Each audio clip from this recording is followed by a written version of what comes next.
warahmatullahi wabarakatuh. Waalaikumsalam warahmatullahi wabarakatuh. Selamat pagi anak-anak. Pagi Ibu. Kabarnya hari ini? Alhamdulillah luar biasa. Allahu Akbar. Alhamdulillah masalah hari ini bersih dan semuanya tertata rapi. Nah kalau kayak gini kan kita jadi nyaman untuk melakukan pembelajaran. Sebelum melakukan pembelajaran, ini tadi udah berdoa belum ya? Belum. Silakan untuk ketua kelas memimpin untuk berdoa pada pagi hari ini. Silakan kelas ini.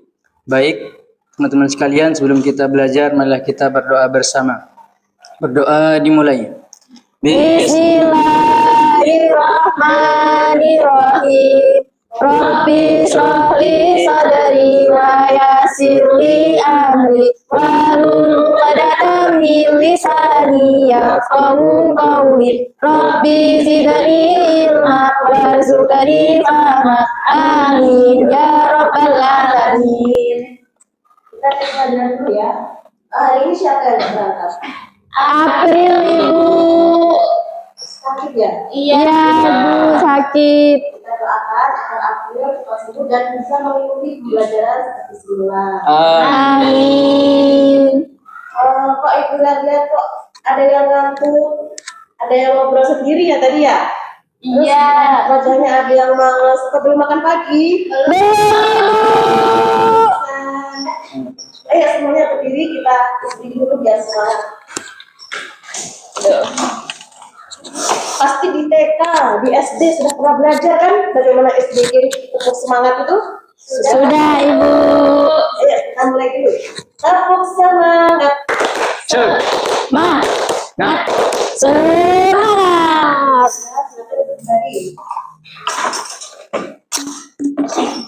Langsung saja kita masuk ke pembelajaran pada minggu ini. Yang pertama yaitu tayamum. Kita akan belajar tentang tayamum.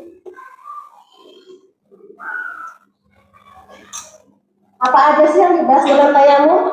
Itu ada pengertian tayamum. Setelah itu sebab yang boleh kalian bertayamum. Lalu ada juga tata cara bertayamum. Kemudian hikmah bertayamum. Dan di sini Ibu nanti akan menampilkan video pembelajarannya. Langsung saja yang pertama pengertian tayamum. Tayamum itu berasal dari bahasa Arab dan artinya mengajak atau mengarahkan kepada sesuatu.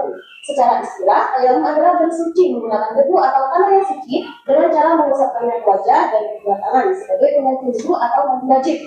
Ketika seseorang tidak mampu menggunakan air atau ada uzur, dia boleh untuk bertayamum. Jadi tayamum itu adalah pengganti wudu. Kita boleh kalau nggak ada air, dalam kondisi tertentu kita boleh bertayamum. Selanjutnya ada juga yang sebab diperbolehkannya bertayamum. Tayamum diperbolehkan sebagai pengganti wudu atau mandi wajib apabila yang pertama tidak ada air. Kita sudah berusaha semaksimal mungkin mencari air di sungai nggak ada, di mana-mana nggak ada. Kita boleh untuk bertayamum. Terus yang kedua sedang sakit, sakitnya parah, kayak misalnya kita punya penyakit kulit, kita punya diperban semua badan-badannya. Kita boleh untuk melakukan tayamum. Terus yang ketiga cuaca sangat dingin dan tidak ada alat untuk menghangatkan air. Contohnya seperti salju. Ya, kita boleh untuk bertayamum. Tapi kalau kalian kuat, salju itu kan dilelehkan terlebih dahulu, kita bisa untuk menggunakan airnya. Terus selanjutnya air terbatas hanya cukup untuk minum atau memasak. Semisalnya cuma ada 1 centong air, nah, itu kan nggak tahu itu suci atau enggak. Nah, itu juga kita nggak boleh untuk menggunakan air tersebut. Terus terhalang menggunakan air karena takut musuh dalam penjara atau binatang buas. Semisal kita sedang dalam hutan, kita sedang berpetualangan lah misalnya. Nah, dalam hutan tersebut hanya ada air dan hanya ada air kedatangan air danau seperti itu danau. Dan danau tersebut ada binatang buasnya seperti buaya. Gak mungkin kan kita mau itu nanti takutnya digunakan sama buayanya. Itu gak apa-apa bertayamum. Terus yang terakhir dalam perjalanan jauh atau safar dan tidak menemukan sumber air. Semisal kita berangkat sini sampai Jambi, kita kan menggunakan pesawat tuh. Nah, pesawat kan nggak ada air. Kita bisa pakai caranya kita bertayamum, cek duduk yang suci. Bisa di depan kursi, nah, kursinya itu bisa. Terus kita menggunakan jendelanya untuk bertayamum itu juga bisa. Selanjutnya tata cara bertayamum. Langkah-langkahnya apa saja? Yang pertama, niat dalam hati mengganti wudhu atau mandi wajib. Bagaimana niatnya? Nawaitu tayammum al istibahati syarati lillahi ta'ala.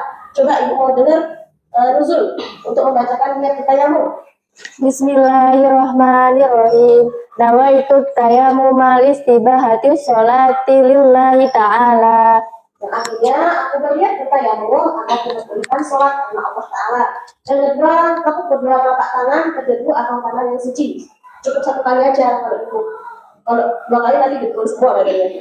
Terus yang ketiga, usapkan ke seluruh wajah dari dahi sampai dagu kayak gini.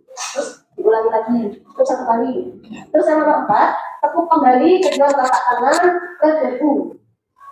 Jadi kalau sekali ke telapak tangan untuk wajah satu debu, pindah lagi untuk telapak tangan selanjutnya. Satu debu, pindah lagi untuk telapak tangan selanjutnya.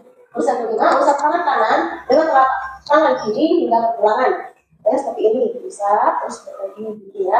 Terus yang nomor 6, usap tangan ke kiri dengan telapak tangan kanan hingga pergelangan. Katanya sama seperti tangan kanan tadi. Terus yang ke-7, tertib. Apa aja sih hal yang membatalkan tayammum? Sama halnya seperti hal yang membatalkan wudhu. Nah kalau itu kan kita batalkan karena apa aja coba? Kan Kentut, lagi buang air kecil, bisa tidur, terus setelah mendapatkan air. Kalau kita misalnya sudah sholat, kan pertama nggak ada air tuh, kan nggak ada air, di mana-mana nggak ada air. Terus kita sudah sholat nih, ketika rakaat pertama air datang, ada air, masih ada air, kita harus membatalkan sholat, tidak boleh untuk melanjutkannya kembali. Dari sini intinya video pelajaran. Tayammum adalah pengganti wudhu. Tayammum dilakukan jika tidak ada air, ketika kita sakit, atau kita sedang naik kendaraan. Nah, coba kita sebutkan urutan gerakan tayammum. Baik, Bu Guru. Gerakan tayammum adalah seperti ini. Pertama, niat. Kemudian letakkan telapak tangan kita di tempat yang berdebu. Kedua, meniup telapak tangan kita. Ketiga, mengusap muka dengan kedua telapak tangan kita. Dan yang keempat, mengusap telapak tangan hingga pergelangan tangan. Wah, bisa pintar ya, sudah tahu gerakan baik. Nah, jadi contohnya seperti itu. Yang pertama, kita lihat dulu tadi. Awal itu istibahati sholati lillahi ta'ala. Kita lihat sembari mengusap wajah. Ya, awal itu istibahati sholati lillahi ta'ala. Setelah itu, ambil debu lagi. Usapkan lagi, habis ini. Ulangi lagi yang sebelah kanan. Coba, dari video pembelajaran, Ibu mau tanya, ada yang bisa menyimpulkan nggak? Apa isinya ini tadi? Silakan Mbak Mega menyimpulkan. Bagaimana kesimpulan dari video pembelajaran tadi? kalau semisal tidak ada air, kita bisa bertayamum. Ya, benar sekali. Kalau misal tidak ada air, kita bisa bertayamum. Ketika kita sakit, kita bisa bertayamum. Selanjutnya kita ada tugas ini. Tugasnya membuat poster atau gambar yang menunjukkan urutan orang bertayamum. Setelah itu praktekkan tayamum sesuai urutan tersebut. Di sini Ibu mau menjelaskan dulu. Di sini ada soal. Kalian harus menjawab soal ini dulu ya. Tadi kan sudah dijelaskan. Ya, soal belasan kalau tayamum bukan belasan sendiri. Pertanyaannya tadi apa? Ya itu namanya lah. Saja bisa untuk mengganti itu juga.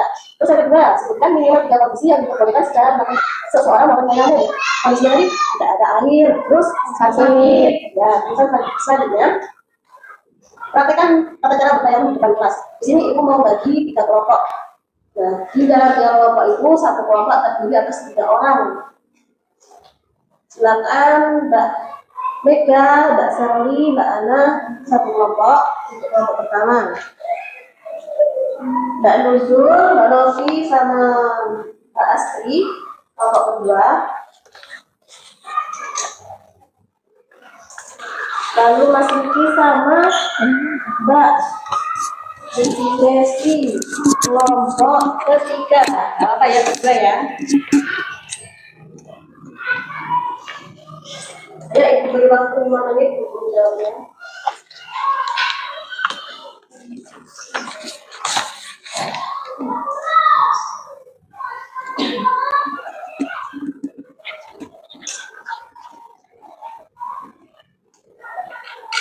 sudah. Ibu mau perwakilan satu kelompok maju ke depan.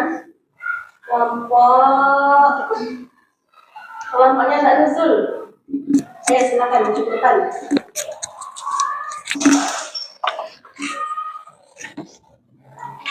Bagaimana poster yang kelompok Mbak Nuzul buat? Oh, seperti ini. Cantik kan anak ya? Ini poster yang dibuat oleh kelompoknya Mbak Nuzul. Silakan dipresentasikan.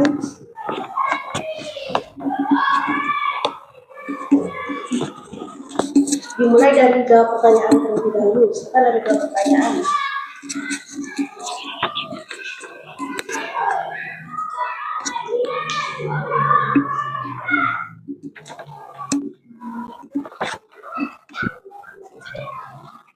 Jelaskan pengertian tayamum dengan bahasamu sendiri. Tayamum adalah bersuci dengan menggunakan debu atau tanah yang suci sebagai pengganti wudhu atau mandi wajib karena tidak ada air atau tidak dapat menggunakan air.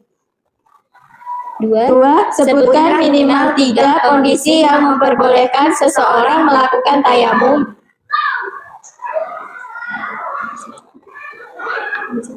Kondisi diperbolehkannya tayamum: A. Tidak menemukan air. B. Sedang sakit dan tidak boleh terkena air.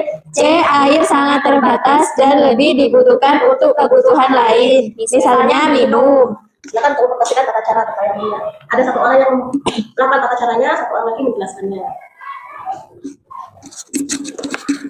Tata cara tayamum. Yang pertama yaitu ucapkan bismillah, kemudian kedua telapak tangan tempelkan pada permukaan debu yang suci. Bismillahirrahmanirrahim. Selanjutnya, tiup kedua telapak tangan dengan mulut. Selanjutnya, usapkan kedua telapak tangan ke wajah. Yang keempat, lanjutkan mengusap punggung tangan kanan. Yang kelima, lanjutkan mengusap punggung tangan kiri. Oke, kita beri aplaus untuk kelompok 2. Terima kasih. Silakan untuk kelompok 1 dan 3 dipresentasikan besok ya. Silakan berkumpul. Baik, Bu.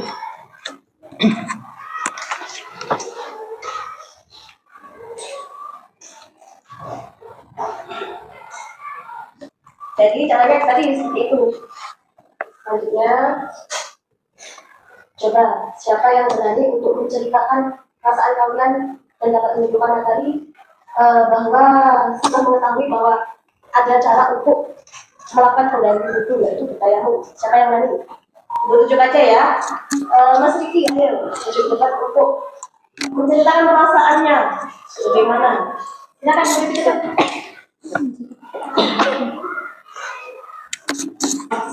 Gimana ini, Bu? Ini. Ya, setelah senyamannya.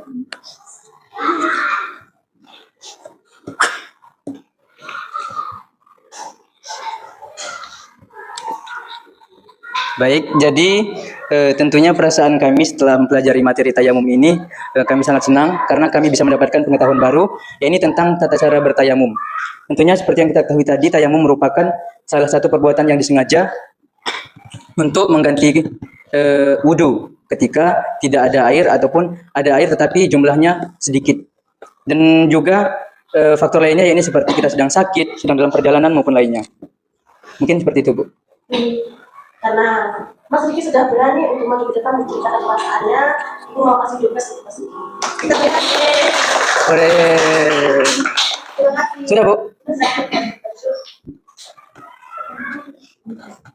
Alhamdulillah, pembelajaran kita pada pagi hari ini sudah selesai. Bagaimana? Menyenangkan atau bukan? Menyenangkan. Terima kasih anak-anak. Selanjutnya ditutup. Assalamualaikum warahmatullahi wabarakatuh. Waalaikumsalam warahmatullahi wabarakatuh.